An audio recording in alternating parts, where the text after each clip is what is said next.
बिहार की राजनीति में आज का दिन इतिहास के पन्नों में दर्ज हो गया। एक ऐसा बदलाव जिसका इंतजार लंबे समय से था, अब हकीकत बन चुका है। पहली बार बिहार में बीजेपी के किसी नेता ने मुख्यमंत्री की कुर्सी संभाली है। पटना से आई इस बड़ी खबर ने सियासी माहौल को पूरी तरह बदल दिया।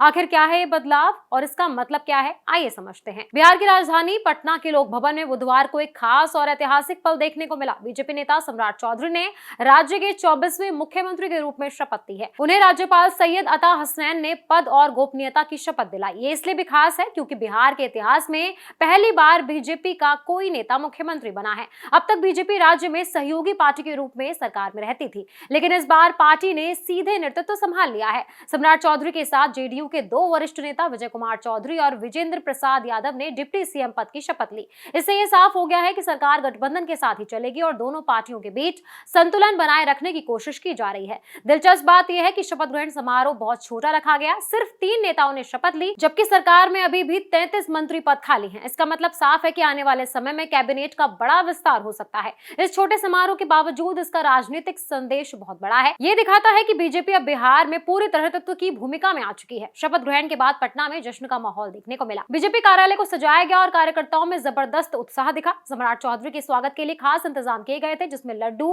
और खाने पीने की व्यवस्था भी शामिल थी। अब बात करते हैं आगे की राजनीति की। माना जा रहा है कि आने वाले दिनों में बाकी सहयोगी दलों को भी सरकार में शामिल किया जा सकता है। इसमें चिराग पासवान की पार्टी, जीतन राम मांझी की पार्टी और उपेंद्र कुशवाहा की पार्टी के नाम चर्चा में हैं। हालांकि अभी तक कोई आधिकारिक घोषणा नहीं हुई है। सम्राट चौधरी के अगर राजनीतिक अनुभव की बात करें तो वो काफी मजबूत रहा है। वो इससे पहले नीतीश सरकार में 2 बार डिप्टी सीएम रह चुके हैं। उन्होंने वित्त, स्वास्थ्य और शहरी विकास जैसे बड़े विभाग संभाले हैं। उनका राजनीतिक सफर भी काफी दिलचस्प रहा। उन्होंने शुरुआत लालू प्रसाद यादव की पार्टी आरजेडी से की, फिर जेडीयू में गए और बाद में बीजेपी में शामिल हो गए। अब मुख्यमंत्री बनने के बाद उन्होंने साफ कहा है कि उनकी प्राथमिकता बिहार का विकास, अच्छा प्रशासन और लोगों की भलाई होगी। उन्होंने मुख्यमंत्री नरेंद्र मोदी का जिक्र करते हुए कहा है कि उनके मार्गदर्शन में राज्य को आगे बढ़ाया जाएगा। कुल मिलाकर देखा जाए तो ये बदलाव सिर्फ चेहरे का नहीं, बल्कि बिहार की राजनीति की दिशा बदलने का संकेत भी है।